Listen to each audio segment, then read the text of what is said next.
minat yang anda miliki tu teruskan. Sebab hoki ni bukan satu memang untuk mewakili Malaysia, satu lagi dia banyak cabang lah.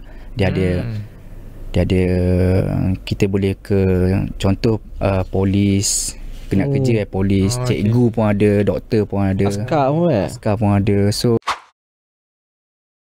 nasihat saya kepada adik-adik yang cakap di peringkat bawah lah, sekolah rendah, teruskan minat pada sukan hoki. Okey, yang adik-adik di sekolah menengah atau junior team, teruskan perjuangan. Minat yang anda miliki tu teruskan.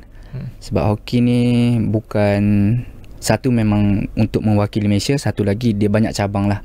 Dia ada kita boleh ke contoh polis, kena kerja polis, cikgu pun ada, doktor pun ada, askar pun ada. So dia banyak cabang lah. So kalau tak dapat mewakili Malaysia pun, kita ada banyak cabang lah untuk orang cakap kembangkan karier tu.